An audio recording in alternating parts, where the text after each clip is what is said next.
kita kepada Allah Subhanahu wa Ta'ala. Kita siap beriman kepada Allah, bersyahadat, berikrar dengan segala konsekuensinya. Itu memiliki sebuah tanggung jawab dan tantangan yang cukup besar. Rumah tangga yang dibangun atas dasar keimanan kepada Allah Subhanahu wa Ta'ala, Allah akan selalu turunkan rahmat padanya. Ini pondasi awal bagaimana kita harus mampu membangun keimanan di dalam rumah tangga kita. Kan enak kalau suami istri itu sama-sama beriman kepada Allah Subhanahu wa Ta'ala. Enak gak kira-kira, Bu? Enak. Subuh-subuh ibunya dibangunin sama bapak. Bu, bangun Bu, udah jam 5. Azan subuh sudah berkumandang. Kata si ibu, iya Pak, bentar lagi nih, nanggung bener. Si bapak belum bangun ketika subuh dibangunin sama istri nih, Pak, azan sudah berkumandang, bangun Pak, laksanakan perintah Allah sholat subuh. Itu kan nikmat benar. Dibangun rumah, dibanding rumah tangga yang suami istri bangunnya matahari udah di atas, meninggalkan perintah Allah, sehingga apa? Secara otomatis hati kedua pasangan ini akan kering dan gersang. Kalau sudah kering dan gersang, akan mudah terpicu dengan berbagai macam pertikaian. Pagi-pagi si bapak pengen sarapannya nasi legok. Kalau di sini nasi legok ya, lengkok ya. Kalau di Jakarta lengkok itu nama angkutan umum ya, bukan makan nasi kan? Apa? Oh beda. Nasi lengkok misal. Si ibu malah nyiapin ini pisang goreng. Padahal si bapak kepengen nasi lengkok. Kalau hati kering, tidak berisi rahmat dari Allah, marah-marah itu Pak. Kenapa pisang goreng? Saya pengen nasi lengkok. Apapun yang dilakukan istri, kesalahan sekecil apapun akan menjadi sumber pertikaian dan pertengkaran. Itu ciri kalau hati kita jauh dari rahmat dan kasih sayang Allah. Tapi berbeda ketika seorang suami menghendaki sesuatu tetapi apa yang dikehendakinya tidak tercapai, dia akan mudah memaafkan. Oh, mungkin istriku lupa, mungkin dia lagi sibuk. Mudah memaafkan pasangan kita. Begitu juga sang istri, ketika hatinya tertanam keimanan kepada Allah Subhanahu wa Ta'ala, sehingga rahmat dan kasih sayang Allah diberikan, disimpan di dalam hatinya. Kesalahan apapun, kekurangan apapun yang dimiliki pasangan kita, kita siap untuk menerimanya sekaligus memaafkan. Karena namanya manusia Pak, nggak ada yang sempurna. Ibu, manusia itu nggak ada yang sempurna. Jadi kita nikah itu bukan untuk mencari pasangan yang sempurna, bukan. Bagaimana kita mampu untuk menerima kekurangan pasangan kita. Nah, hati-hati aja sama Rustini ini. Iya, Rustini ya. Tiba-tiba tidur nanti malam tuh karena Bayu kecapean, tidurnya dengur, rok. Kita harus menerima itu. Segala kekurangan pasangan kita. Kadang seperti itu. Kita pengen pasangan kita, wah, gantengnya itu udah kayak siapa ya? Gantengnya itu yang ganteng. Hah? Ya pokok itulah. Tapi begitu kita lihat ke suami kita, Masya Allah, hidungnya aja mancung ke dalam. Tapi karena bukan itu tujuan kita berumah tangga, untuk meningkatkan, meneguhkan keimanan kita, yang masing-masing hak dan kewajiban kita lakukan hanya untuk mencari ridho Allah, agar memperoleh surganya, semua nggak kelihatan. Nggak jadi masalah punya suami hidung pesek asal dompet tebel, kan gitu. Sang suami juga sama. Wah, pengennya sih istri itu secantik bidadari. Walaupun kita juga nggak tahu kayak gimana cantik, juga pokok cantik. Tapi begitu kita nengok ke kanan istri kita, wah hari-hari pakai dasternya bolong pula. Itu ketek kadang kemana-mana. Karena sebagai suami menerima ikhlas kekurangan istri. Sejelek apapun engkau sayang, tapi engkaulah yang tercantik di dalam hatiku, kata gombalan suaminya. Dia ngegombal karena memang terus terang aja Pak, dia saya kasih tahu rahasia ya, karena kita sama-sama laki-laki nih, ya kan, saya laki-laki bapak-bapak, dia saya sedikit kasih tahu rahasia nih tentang sosok yang namanya wanita. Wanita tuh paling demen digombali, terus terang aja Pak, betul itu. Walaupun kenyataan tiada, tapi begitu kita omongan, waduh istriku, engkau betapa cantiknya malam hari ini, wah itu udah kemana-mana itu. Padahal baru bangun tidur istri kita, dan tahu sendiri cantiknya kayak gimana kalau orang bangun tidur. Tapi sang istri demen diomongkan seperti itu. Mah, mama kayaknya pakai baju ini pantas sekali hari ini. Dan ucapan-ucapan yang kita berikan kepada pasangan kita, kalau itu menambah kesayangan, ada nilai pahalanya di sisi Allah Subhanahu wa Ta'ala. Jadi apapun yang kita katakan kepada pasangan kita dan perkataan kita membuat senang, ada pahala di situ. Dan selain pahala yang kita dapat, kita pun akan mendapatkan ketentraman di dalam rumah tangga kita. Coba ibu gimana perasaannya kalau di rumah sang suami lebih sering muji istri orang dibanding istrinya sendiri. Gimana perasaan batinnya itu? Udah pasti panas, udah kayak kompor meleduk, panas.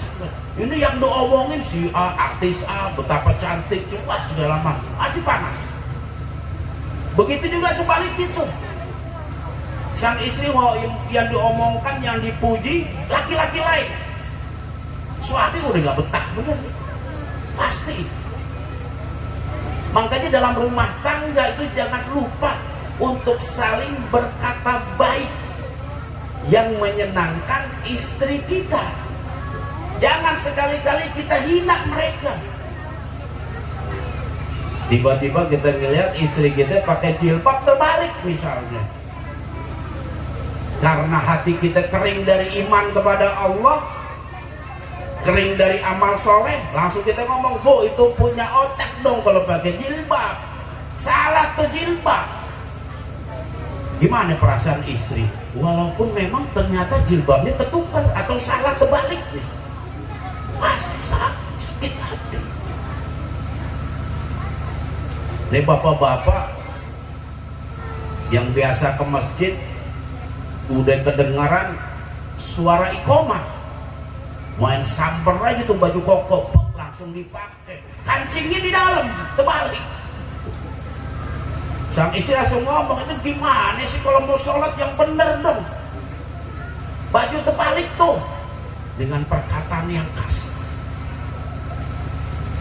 Secara otomatis rumah tangga itu udah gak tentrem, gak adem, karena masing-masing tidak mampu menjaga lisannya. Coba segala sesuatu kalau ada kesalahan misalnya yang dilakukan istri, kita tegur dengan suara yang lembut, dengan suara yang bijak, yang tidak menyinggung perasaan pasangan kita. Oh adem kita ini, pasti suami betah semua tuh di rumah. Satu ketika Rasulullah Shallallahu Alaihi Wasallam pernah itu Aisyah menyuguhkan minuman yang tertukar, niatnya mau naro gula, yang ditaro garam. Itu kan antara gula dan garam serupa tapi tak sama, mirip. Apalagi kalau gulanya gula halus, Dan biasa Siti Aisyah istri Nabi dengan Nabi itu dalam satu bejana kalau minum. Jadi adabnya Nabi itu untuk menyenangi istrinya, Nabi itu selalu minum di bejana Aisyah, yang dia minum di bekas bibirnya Aisyah. Masya Allah, baginda Rasul memberikan suri tauladan kepada kita. Minum Nabi itu di bekas bibirnya Aisyah. Coba bapak-bapak, ada nggak pernah tuh minum di gelas yang bekas bibir istri kita? Yang ada kita lap dulu itu pasti. Nah biasa mereka minum seperti itu. Satu ketika baginda disuguhkan air oleh Aisyah dan diminum oleh baginda Rasul. Ternyata bukan rasanya manis, tapi rasanya asin. Apa yang dilakukan Nabi? Biasa, nggak ada perubahan di dalam wajah Nabi, sikap Nabi biasa Nabi. Dan tiba-tiba Aisyah ingin minum air yang ada di gelas Nabi.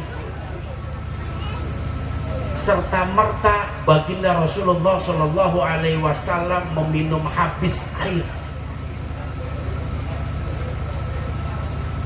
Hikmah apa yang kita bisa pelajari dalam hadis ini?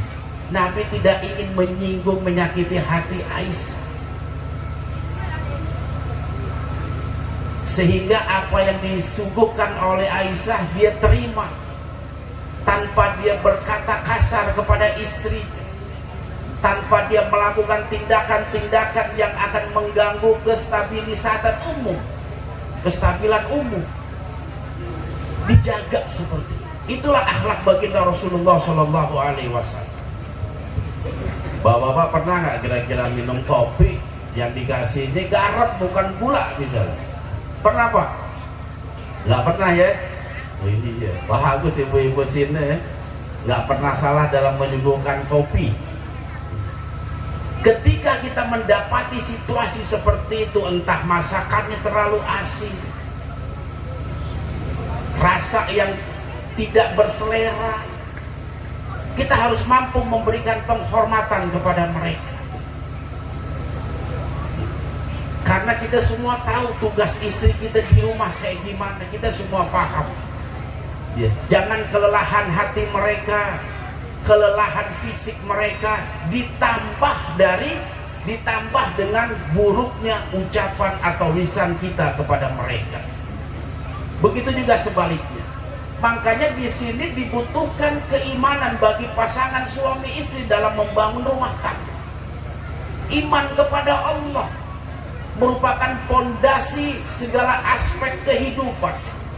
Seseorang yang menjalankan unsur-unsur keimanan, dia akan mampu menyinari dan memberikan manfaat kepada orang yang ada di sekelilingnya. Bukan saja masyarakat, tetapi yang terpenting adalah dia mampu untuk menyinari rumahnya sendiri. Ketika kita mampu membangun rumah tangga atas dasar iman kepada Allah Subhanahu wa Ta'ala. Dan yang gak kalah penting, didik pasangan kita untuk menjauhi segala macam perbuatan syirik. Karena apa? Kebersihan iman akan ternoda karena perbuatan-perbuatan syirik. Ini harus kita waspadai. Jangan sampai kita beriman kepada Allah sekaligus kita nodai iman itu dengan berbagai macam perbuatan syirik. Suatu ketika suami kita itu curhat sama istri, Bu, gimana ya Bu, toko hari-hari makin sepi, padahal segala doa udah dipanjatkan, segala ibadah sudah dilaksanakan. Apa yang kurang kira-kira Bu? Pak, mungkin Bapak kurang jaroh kali Pak. No, ada pohon keramat Pak. Katanya orang yang datang ke pohon itu rezekinya lancar Pak. Nauzubillah summa nauzubillah.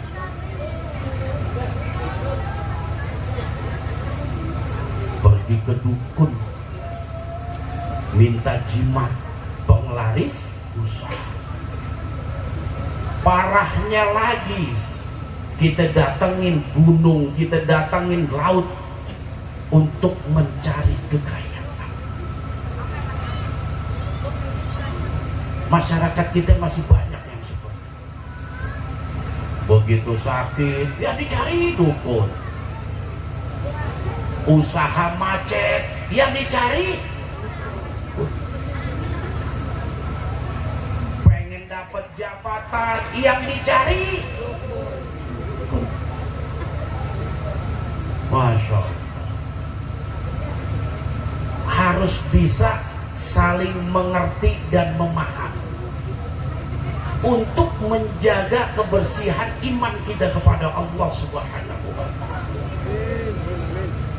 Jangan sampai kita menjadikan tempat-tempat yang dilarang kita meminta kita datangnya, karena isinya setan semua di sini.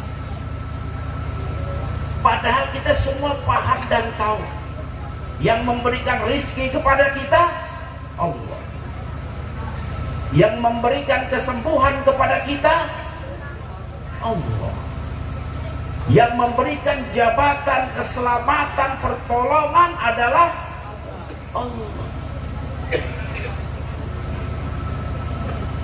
Kenapa kita harus minta kepada selain Allah? Kadang Allah itu menunda diijabahnya doa kita bukan karena Allah tidak cinta kepada kita, Allah itu nggak sayang kepada kita, bukan seperti itu. Allah cinta kepada seorang hamba ketika dia mengadahkan tangannya sambil berkata, ya Rabbi, wahai Tuhanku, wahai Tuhanku, tolonglah aku. Allah cinta kepada hamba-Nya seperti itu. Sehingga Allah akan mentakdirkan sesuatu yang baik, yang mungkin kita menganggap itu adalah kebaikan bagi kita, belum tentu bagi Allah sebuah kebaikan. Kadang Allah lebih tahu dan maha mengetahui. Kalau kita diberikan kesuksesan dalam waktu yang singkat, Allah tahu nih orang bakal sombong. Dulu biasa kumpul-kumpul karena udah jadi orang kaya, nggak mau kumpul. Allah maha tahu. Makanya Allah tahan terus, tahan sampai pada masanya kita telah memiliki kemampuan untuk tawaduk kepadanya, sehingga harta benda yang Allah titipkan mampu kita jalani dengan sebaik-baiknya dalam rangka mencari ridho Allah. Allah maha tahu. Ada waktunya, tenang aja. Ada waktunya. Tugas kita adalah meminta dan bertawakal kepada Allah Subhanahu wa ta'ala. Biarkan Allah yang menetapkan itu.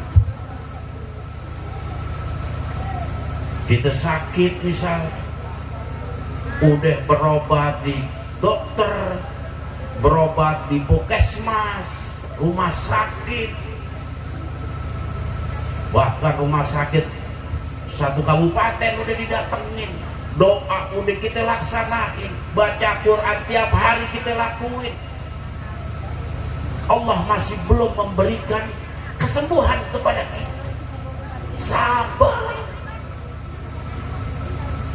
Ingat bapak-bapak, ibu-ibu, ketika Allah menguji kita dengan sesuatu yang bentuknya penderitaan, taruhlah sakit misalnya, selama kita menerima dengan penuh kesabaran dan keikhlasan, setiap hari Allah gugurkan dosa kita.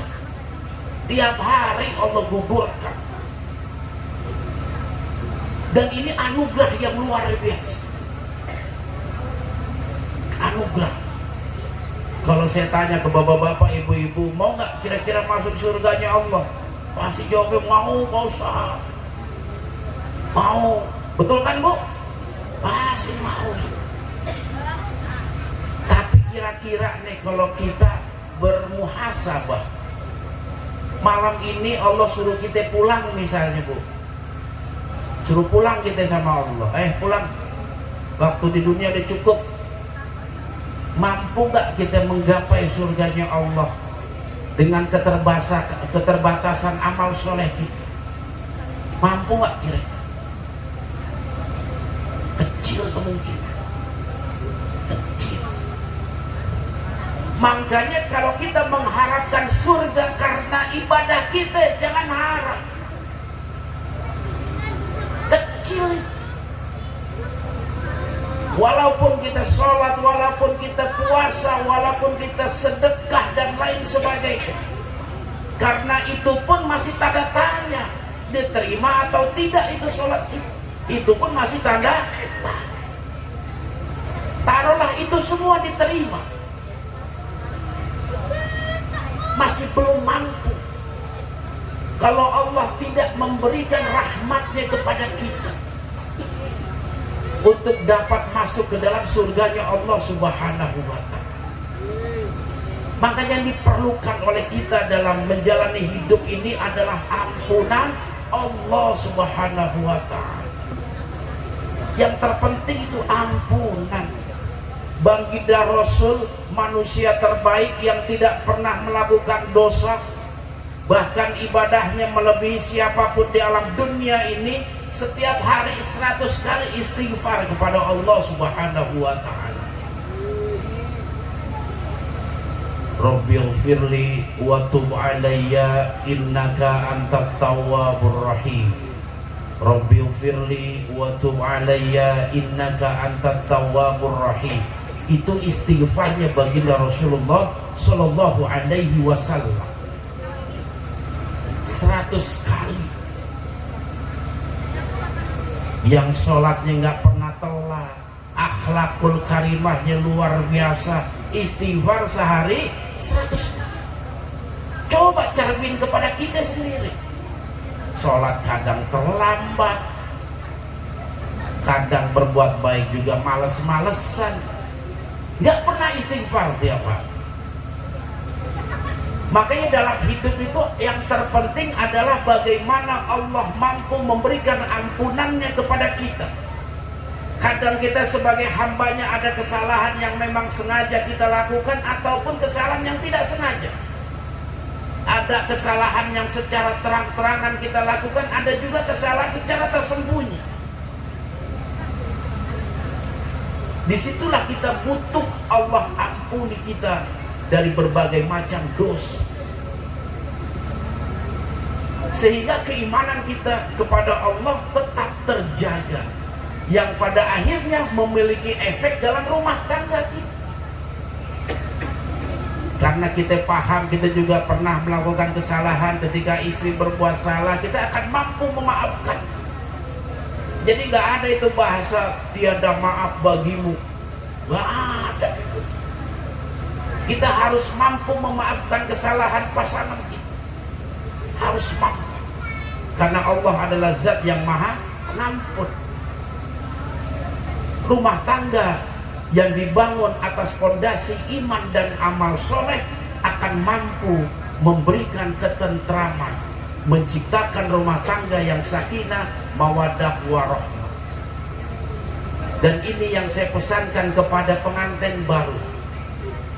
Bangunlah rumah tangga kalian dalam fondasi keimanan kepada Allah Subhanahu wa ta'ala.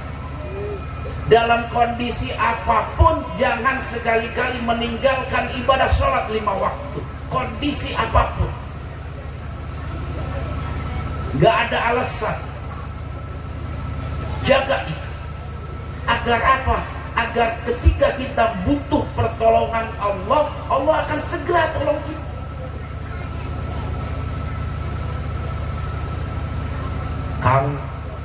Kang Dewa atau Kang Bayu, ayo Kang sholat Kang, udah masuk waktu zuhur.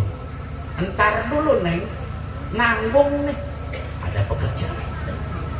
Dilihat jam 1, setengah 2 masih berkutat dengan pekerjaan. Ayo udah setengah 2, udah mau jam 2 nih. Nanggung Neng, paling 5 menit lagi. Terus sampai masuk waktu asar. Alasannya lupa. Kalau kita udah mulai mencoba melupakan perintah Allah, jangan salahkan ketika kita dalam kesulitan Allah lupakan kita. Mau nggak kira-kira kita dilupain oleh Allah Subhanahu wa Ta'ala? Mau nggak kira-kira? Begitu bangun tidur kita kaget, begitu buka mata nggak ada satupun yang kita lihat, gelap semua. Wah, kenapa ini ya Allah? Mataku nggak bisa melihat apapun. Di sekelilingku ini gelap. Kaget dia. Gak taunya lampu kamar belum dinyalain.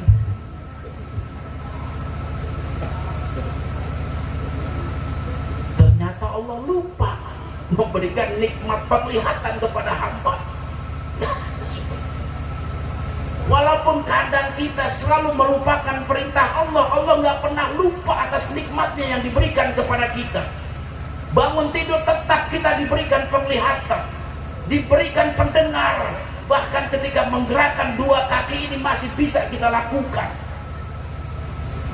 Padahal kita nggak termasuk hambanya yang melaksanakan ibadah sholat subuh, bangun jam 8 pagi.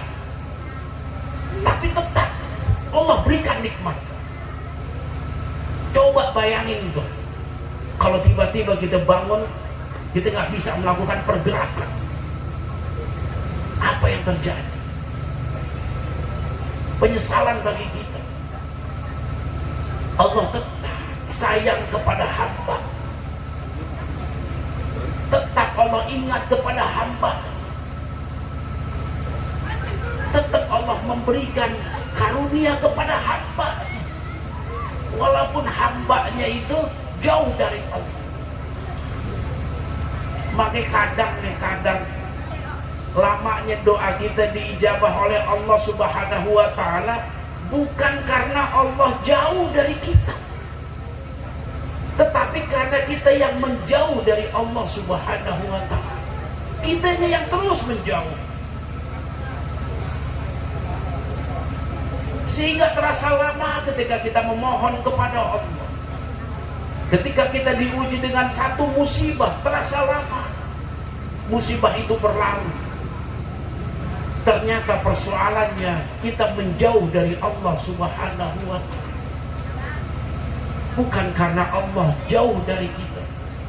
Allah selalu dekat dengan hambanya. Hambanya lah yang selalu menjauh dari sisi Allah Subhanahu wa Ta'ala.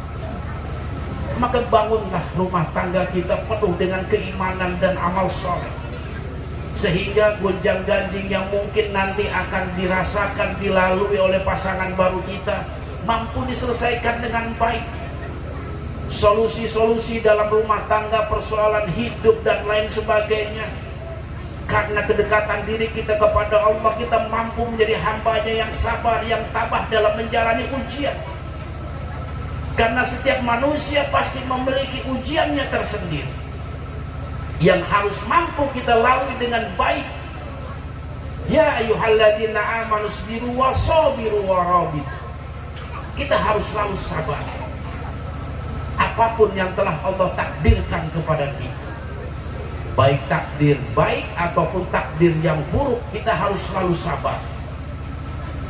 Mudah-mudahan dengan itu semua menjadi penyebab sakinahnya rumah tangga kita, tentrem ademnya rumah tangga kita.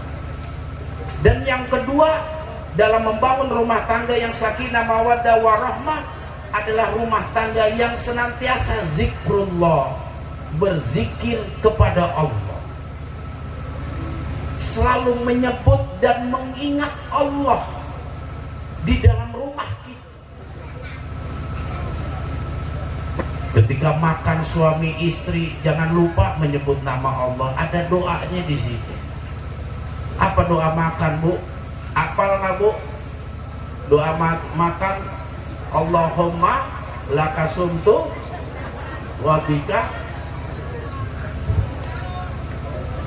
Allahumma barik lana, ya Allah berkahkanlah bagi kami, fima rozaktana, atas apa yang telah engkau berikan kepada kami, wakina azab, jauhilah kami dari siksa api neraka. Ibu-ibu kalau sehari makan berapa kali? Ada yang 2 kali, 3 kali, 4 kali mungkin juga ada Bu ya. Terutama yang gemuk tuh 4 kali makan sehari. Itu bisa bayangin Bu, dalam sehari 3 kali makan, kita baca doa itu.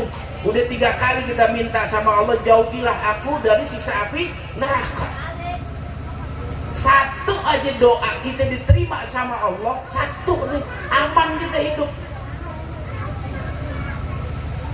Coba 1 hari 3 kali, seminggu udah berapa kali kita minta sama Allah seperti itu. Wa qina azabannar wa qina azaban. Maka jangan lupa untuk melantunkan berzikrullah.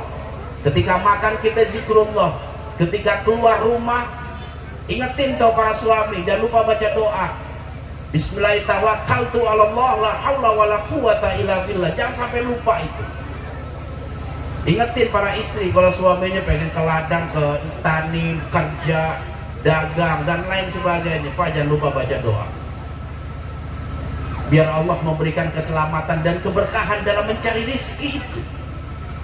Sehingga yang kerja di pasar, Allah hindari dari segala macam bentuk musibah. Ada aja duit hilang tuh di pasar tuh, banyak curhat tuh bosan. Di pasar jangan-jangan banyak tuyul ya, duit saya banyak hilang. Iya. Yang ditipu lah inilah. Nah dengan doa itu Allah akan memberikan pertolongannya, perlindungannya kepada kita. Jangan sampai sepi dari zikrullah di dalam rumah tangga kita. Semakin kita banyak menyebut nama Allah, Allah akan selalu sebut nama kita. Sehingga kita ketika membutuhkan sesuatu kepada Allah, Allah cepat ingat. Oh ini hambaku yang selalu berzikir kepadaku, yang selalu menyebut namaku, dan yang selalu mengingat diriku. Cepat akhirnya itu ketika ada sesuatu pasti dikasih oleh Allah Subhanahu wa ta'ala. Jangan lupa untuk zikrullah. Dan sebaik-baik zikir adalah yang kita ucapkan dengan penuh keikhlasan dan ketulusan. Jadi dalam berzikir juga kita harus ikhlas. Jangan sampai kita berzikir ratusan kali, ribuan kali, tapi hati masih gerendeng aja. Wah ini zikir disuruhnya banyak, bener 500 lagi. Zikir terus, begitu nyampe 400 tasbihnya putus lagi. Wah kesel lagi nih, waduh harus diulang lagi. Lakukan zikir dengan ikhlas. Karena dalam berzikir itu sebenarnya jumlah itu nggak masalah. Yang penting kualitas zikir gitu. Maka berzikirlah semampu kita, seikhlas kita, yang kita nyaman untuk mengerjakannya. Beda kalau kita dalam tingkatan tahap-tahap tertentu, mungkin kita bisa dawamkan sampai ribuan. Tapi untuk start awal, untuk membiasakan diri kita, jangan banyak-banyak dulu. Latih dulu keikhlasan kita tuh, dan keistiqomahan kita. Rutinin istighfar sehari 100 kali. Rutin kita istiqomah. Karena istighfar itu luar biasa keutamaannya itu. Selain Allah ampuni kita dari segala dosa, Allah akan bukakan pintu rizki, Allah akan berikan cahaya, akan Allah mudahkan ketika kita mendapati persoalan. Banyak sekali keutamaan dari istighfar itu. Makanya istighfar harus menjadi makanan kita tiap hari. Kalau jasad kita perlu makan, rohani kita pun perlu dikasih makan. Jangan lupa nggak dikasih makan. Karena kalau rohani kita, batin kita nggak dikasih makan, dia akan kurus kering, mudah sakit. Sama kayak fisik nih. Coba bapak makannya sehari sekali, sedikit, jarang makan, wah muncul penyakit mah lah, migrain lah, banyak penyakitnya. Apalagi yang dimakan nggak bergizi. Nah hati kita, batin kita pun sama, dia butuh makan. Apa makanan batin, apa makanan hati? Zikrullah tadi, ibadah kepada Allah, itu makanan mereka. Sehingga hati kita terjaga kesehatannya. Ketika ada orang ngomongin kita, nggak biasa itu, oper pahala aja itu, nggak diomongin, nggak usah terpengaruh kita. Wong yang dosa dia, kalau kita balas ngomongin juga sama aja kita berarti. Makanya pentingnya kita selalu zikrullah dalam rumah tangga kita. Dalam rangka apa? Untuk tetap menjaga kebersihan hati kita. Kalau hati udah bersih, setiap ada persoalan mampu kita selesaikan dengan baik. Karena untuk membersihkan persoalan hidup kita perlu hati yang bersih. Kalau hati kita kotor, maunya emosi terus. Gak boleh melihat orang salah dikit. Apalagi yang salah bawahan kita misal. Wah, itu paling demen itu. Kita marah-marah, kita mencak-mencak dan lain sebagainya. Itu lambang dari jeleknya hati kita. Kita mudah emosi. Dan ini yang harus kita hilangkan.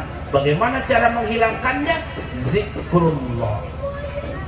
Dan yang terakhir yang gak kalah penting bagi mereka yang telah lama berumah tangga ataupun yang baru nih, kepada adik kita yang baru berumah tangga adalah laksanakanlah hak dan kewajiban masing-masing. Seorang suami memiliki hak terhadap istri, sekaligus memiliki kewajiban yang harus dia lakukan kepada istrinya. Seorang istri pun sama, dia punya hak kepada suaminya, sekaligus dia memiliki kewajiban yang harus dia lakukan kepada suaminya. Nah, kalau masing-masing mampu untuk melaksanakan hak dan kewajibannya, insya Allah rumah tangga kita adem, ayem, tentrem, penuh dengan cinta dan kasih sayang. Itulah makna sesungguhnya sakinah, mawaddah, warahmah.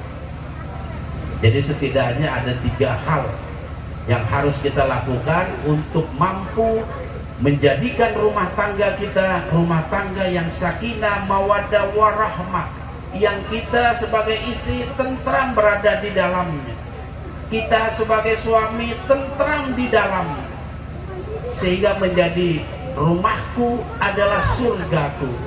Yang pertama adalah bagaimana kita mampu menjaga keimanan dan amal soleh kita kepada Allah Subhanahu wa Ta'ala. Yang kedua, bagaimana kita selalu merutinkan untuk zikrullah kepada Allah di dalam rumah tangga kita. Dan yang terakhir, yang ketiga, bagaimana seorang suami dan istri mampu menjalankan hak dan kewajibannya kepada pasangan.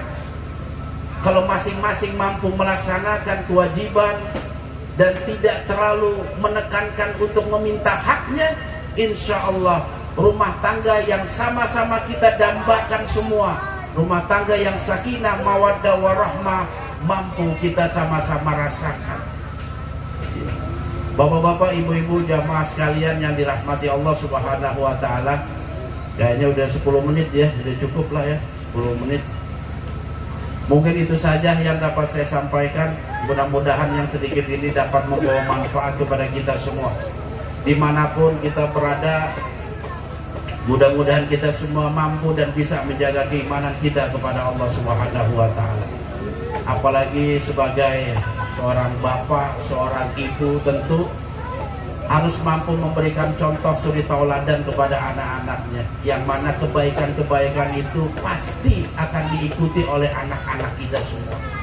Makanya sebagai suami istri harus mampu untuk menjadikan teladan bagi anak-anaknya, sehingga kebaikan kita itu, kebaikan kita tidak terhenti sampai diri kita, tapi terus ke anak cucu kita. Dan itulah investasi akhirat kita. Mudah-mudahan Ananda Rustini dan juga Ananda Bayu yang tadi siang telah melaksanakan ijab kabul, yang sudah sah menjadi suami istri, Allah hindari dari berbagai macam bentuk musibah, bala dan bencana. Allah luaskan rizki mereka, Allah berikan keberkahan kepada mereka, dan Allah jadikan rumah tangga mereka rumah tangga yang sakinah, mawaddah, warahmah, yang penuh dengan cinta dan kasih sayang Allah. Dan kelak Allah anugerahkan kepada mereka berdua keturunan yang soleh dan solehah. Mungkin itu saja yang dapat saya sampaikan. Mohon maaf atas segala kekurangannya. Usikum wa nafsi bitaqwallah. Wassalamualaikum warahmatullahi wabarakatuh.